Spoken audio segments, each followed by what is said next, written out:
ગયું નવ જાય સત્સંગનો રે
આજનો પવિત્ર અને પાવન પ્રસંગ ગાભોની ધરા ઉપર વિરમરામ મહારાજનો પરિવાર ખરેખર આજનો જે જ્ઞાન યજ્ઞ યોજ્યો ખરેખર બહુ આનંદની વાત છે. ગીતામાં પણ કૃષ્ણ પરમાત્માએ વાત કરી છે કે હે અર્જુન, આ પૃથ્વી ઉપર મારા દ્વારા બે પણ પ્રકારના યજ્ઞનું પ્રયોજન કરવામાં આવ્યું છે. એક છે દ્રવ્યમય યજ્ઞ અને બીજો છે જ્ઞાનમય યજ્ઞ. કારણ કે દ્રવ્યમય યજ્ઞ કોઈ વસ્તુથી, પદાર્થથી અથવા દ્રવ્યથી થતો હોય, એની પાછળ કંઈક અપેક્ષા હોય, એની પાછળ કંઈક વાસના હોય, એની પાછળ કંઈક રાગ હોય, કંઈક આસક્તિ હોય, કંઈક આપણી મહત્વાકાંક્ષા હોય. દાખલા તરીકે આપણો કદાચ એકનો એક દીકરો હોય અને દીકરો કદાચ કોઈ કારણસરથી બીમાર પડ્યો હોય તો એની કદાચ સાજો થવા માટે આપણે કંઈ માતાજીની રમેલ માનીએ કે કદાચ કોઈ શ્રીફળ માનીએ કે કદાચ કોઈ ગમે તે કંઈક બાધા કે આખડી રાખતા હોઈએ. આને ગીતાની અંદર દ્રવ્યમય યજ્ઞ કીધો છે. પણ હે અર્જુન, દ્રવ્યમય યજ્ઞનું કદાચ ફળ મળે, એ ફળ નાશવંત હોય, એ ફળ બંધનમાં નાખવાવાળું હોય, એ ફળ પરિણામી હોય. પણ જ્ઞાન યજ્ઞનું આયોજન થતું હોય, એ જ્ઞાન યજ્ઞથી ખરેખર આ જીવનું કલ્યાણ થતું હોય એવું ખરેખર આજ જ્ઞાન યજ્ઞનું આયોજન કર્યું છે. એટલે ધન્યવાદ છે એમના પરિવારને. એક વખત તાળીઓથી આપણે એમને વધાવીએ. બધા દરેક સંત મહાપુરુષો ખરેખર ગુરુ ઉપર જ વજન મૂકતા હોય છે, ગુરુનો જ મહિમા ગાતા હોય છે. તો આપણે વિચાર કરવો પડે કે ખરેખર ગુરુ એવી વસ્તુ છે શું, એવું ગુરુની અંદર શું તત્વ છે, ગુરુ શું કામ કરે છે. તો દરેક સંત મહાપુરુષો, વેદો, શાસ્ત્રો, પુરાણો બધા જ ખરેખર ગુરુની જ વાત કરતા હોય, ગુરુનો જ મહિમા ગાતા હોય. તો આપણે પણ વિચાર કરવો પડે. દાખલા તરીકે આપણા કદાચ સંબંધીનો કોઈ મેડિકલ સ્ટોર હોય, મેડિકલ સ્ટોરની અંદર આપણે બેઠા હોય અને આપણા ખિસ્સાની અંદર કદાચ 2-5 હજાર રૂપિયા હોય. 2-5 હજાર રૂપિયા ખિસ્સામાં પડ્યા છે, મેડિકલ સ્ટોરમાં પણ આપણે બેઠા છીએ. પણ આપણા શરીરની અંદર કદાચ કંઈક દર્દ થાય તો એ દર્દના નિવારણ માટે મેડિકલ સ્ટોરની અંદર દરેક દુઃખની કદાચ દવા છે, એના દવા માટેના પૈસા પણ આપણા ખિસ્સામાં છે. પણ એ દવા આપમેળે કામમાં આવશે નહીં. એના માટે કોઈક નાનો કે કોઈ મોટો ડૉક્ટર હોય, એ ડૉક્ટર જોડે જવું પડે. એ ડૉક્ટર આપણો હાથ તપાસે અને સ્ટેથોસ્કોપથી કદાચ આપણું હૃદય કે ગમે તે ધબકારા માપી અને આપણને કે ભાઈ તમને આ તકલીફ છે અને એ કાગળ ઉપર 2 કે 5 કે 10 રૂપિયાની કદાચ ગોળી લખી આપે તો એ ગોળીથી ખરેખર આપણું દર્દ મટી જાય. એમ સંત મહાપુરુષો કહેતા હોય કે વેદો અને શાસ્ત્રોમાં બધા જ ઉપાય કરેલા છે. પણ આપ બળે એ ખરેખર વાંચવાથી આપણને ખબર નહીં પડે. કારણ કે ગુરુ બિન જ્ઞાન ના ઉપજે, ગુરુ બિન મીટે ન ભેદ, ગુરુ બિન સંશય નહીં મટે, ભલે ચાલો વાંચી વેદ. કારણ કે ગીતાની અંદર પણ આનું પ્રમાણ આપેલું છે. ગીતામાં 11મા અધ્યાયમાં 53મા શ્લોકની અંદર જોવો તો જોઈ લેજો. હે અર્જુન, હું વેદથી, તપથી, હોમથી, હવનથી, પૂજાથી, પાઠથી ગમે તે જેટલી ક્રિયા કરીશ એ ક્રિયાથી હું પ્રાપ્ત થાય એવું નથી. તો અર્જુનને અહીંયા સંશય થાય કે હે કૃષ્ણ પરમાત્મા, આટલું કદાચ કરવા છતાં જો તમે પ્રાપ્ત ના થાવ, તમારી ઓળખાણ ના થાય તો મારે કરવું શું?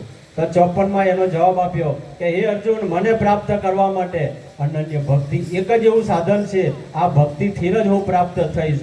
વળી પાછો અર્જુનનો સંશય થયો કે હે કૃષ્ણ પરમાત્મા, મને ખબર નથી પડતી, મને આમાં કંઈ હું જ નથી પડતી, તો અનન્ય ભક્તિ એટલે શું? તો અનન્ય ભક્તિનો પણ એનો કૃષ્ણ પરમાત્માએ ઉત્તર આપ્યો 4થા અધ્યાયની અંદર 34માં કે હે અર્જુન, આ તારે કદાચ જાણવું હોય તો કોઈ તત્વદર્શી પુરુષ જોડે સરળથી, નિષ્કપટ ભાવથી, વિવેકથી, આદરથી તું પ્રશ્ન પૂછી અને આનો ખુલાસો કરી દો. એટલે ખરેખર ગુરુ વગર જ્ઞાન ન મળે, એ ગુરુ આ માધ્યમ છે. તો સદગુરુ આપણા શરીરની અંદર જે બોલતો પુરુષ, જે સાંભળતો પુરુષ, જે આ દરેકે દરેક ક્રિયાનો સાક્ષી પુરુષ, એની આપણને ખરેખર ખબર નથી. આપણે શરીરવાળા જ માનીએ છીએ કે આ શરીર છે એ જ હું છું, અને ખરેખર પરમાત્માને આપણે ક્યાંક બહાર ગોતીએ છીએ. તો બહાર ગોતવાની આ જ મોટામાં મોટી ભૂલ છે. પણ આ ભૂલ ભાગે ક્યારે? આ ભૂલ સદગુરુ સિવાય ભાગે નહીં. અને સદગુરુ કદાચ મળી જાય તો આ ભૂલ એક પલમાં ભાગી જાય, અને આ પલમાં ભૂલ ભાગી જાય અને મને ને તમને ખરેખર ઘટ ભીતરની અંદર જે પરમાત્મા છે એ ખરેખર પરમાત્માની આપણને ખબર પડી જાય. અને એનો જ ઉત્તર એ જ પાછો ગીતાની અંદર 2 અધ્યાયની અંદર 16માં વાત કરી છે કે હે અર્જુન, અસત પદાર્થની સત્તા નથી, અસત પદાર્થની સત્તા નથી અને સતનો અભાવ નથી. આવું જેને જાણ્યું છે એને જ ખરેખર જાણ્યું છે. કારણ કે અસત પદાર્થ કહેતા આ શરીર અસત છે. આ અસત પદાર્થની સત્તા નથી. શરીર એકલું કંઈ ના કરી શકે અને સતનો અભાવ નથી. તો આની અંદર જે ચેતન તત્વ જે આપણે સદગુરુ મહારાજે સમજાયું એનો અભાવ નથી. આ બેનું જે ખરેખર જેને જાણ્યું છે એને જ ખરેખર ખરું જાણ્યું છે. અને આ જે નિરાત મહારાજે વાત કરી છે, નિરાત મહારાજનો પણ આ જ ગર્ભી દિશારો છે કે સાર અસારની સમજણથી ભરેલો જે ગર્ભી દિશારો છે એ જ નિરાત મહારાજનો બોધ છે. નિરાત મહારાજના બોધની અંદર એક જ લીટી આવે છે કે જે દેખાય છે એ બોલાતું નથી અને જે બોલાય છે એ દેખાતું નથી. અને ખરેખર જેને નિરાત મહારાજનો ઉપદેશ લીધો અને પોતે પોતાનું જીવન સાર્થક કર્યું, ખરેખર ધન્યવાદ છે આવા મહાપુરુષોને. વિશેષ સંત મહાપુરુષો વધારે છે. બળદેવરામ મહારાજનો ભાવ છે કે કંઈક થોડું ચાલુ રાખો. અહીંયા સંત મહાપુરુષો કહેતા હોય કે જગતની અંદર ખરેખર કોઈ પણ પુરુષ અજ્ઞાની નથી. આ થોડી વાત વિચિત્ર લાગશે એટલે થોડું શબ્દો પર લક્ષ રાખશો એટલે ખ્યાલ આવશે કે જગતની અંદર કોઈ પણ પુરુષ અજ્ઞાની છે જ નહીં. દરેકે દરેક જ્ઞાની પુરુષ છે. તો આપણે વિચાર કરવો પડે કે આ વાત કઈ રીતે છે. દાખલા તરીકે જેને પણ ઉપદેશ નથી લીધો એને આપણે પૂછીએ કે ભાઈ તમે કોણ છો, એટલે તરત જવાબ આપશે કે હું ફલાણો છું. કારણ કે હું છું એવું કોઈ એનો વિરોધ નહીં કરી શકે, કોઈ એવું નહીં કહી શકે કે હું નથી. દરેકે દરેક ચાહે જ્ઞાની હોય કે ચાહે અજ્ઞાની હોય, દરેકે દરેક એમ જ કહેશે કે હું છું. પણ આપણે કદાચ એમને પૂછીએ કે ભાઈ તમે કોણ છો, તો એ અંદરથી શરીરના ભાવથી, ઇન્દ્રિયોના ભાવથી, મન બુદ્ધિ શરીરના ભાવથી પોતે કહેશે કે હું બે પ્રજાપતિ છું, હું બ્રાહ્મણ છું, હું ક્ષત્રિય છું, હું વણિક છું, હું સમાજનો કદાચ કોઈ મુખ્ય છું, સમાજનો પ્રમુખ છું, હું ડૉક્ટર છું, હું વકીલ છું, હું પીઆઈ છું. આવું કંઈક પોતે પોતાનું સરનામું આપશે. પણ અહીં સંત મહાપુરુષો કહેતા હોય કે આ તારી જે ઓળખાણ છે, આ તારું જે સરનામું છે એ ખરેખર ભૌતિક સરનામું છે. આ ભૌતિક સરનામું ક્યાં સુધી? એટલે સંત મહાપુરુષો કહેતા હોય કે વાણી ગાનારા તમે વાણી વિચારો, કરો શબ્દનો તોલ, આ આત્મ ભીતર છે કે બારો.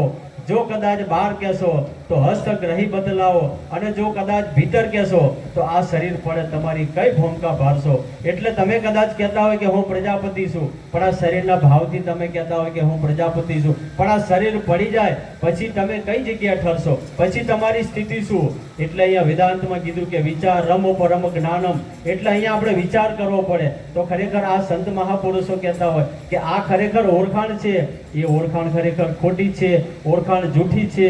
તો ખરેખર સાચી ઓળખાણ કઈ? તો વિચાર રમો પરમ જ્ઞાનમ. ત્યાં વિચારની ભૂમિકા માંગી લે અને ખરેખર વિચાર કરવા જઈએ તો ખરેખર ત્યાં મન, બુદ્ધિ, ઇન્દ્રિયો, વિષયો ખરેખર ત્યાં ટૂંકા પડે. એટલે આપણે સદગુરુ મહારાજની જરૂર પડે. અને જ્યાં વિચાર આપણો ખરેખર વિરામ પામી જાય, મન બુદ્ધિ ઇન્દ્રિયોની હદ પૂરી થઈ જાય, ત્યાંથી સદગુરુ મહારાજનો ઉપદેશ શરૂ થાય. એટલે સદગુરુ મહારાજ આપણને ભાગ ત્યાગ લક્ષણા કરી જુગતી મુક્તિથી આપણને ખરેખર બોધ આપે.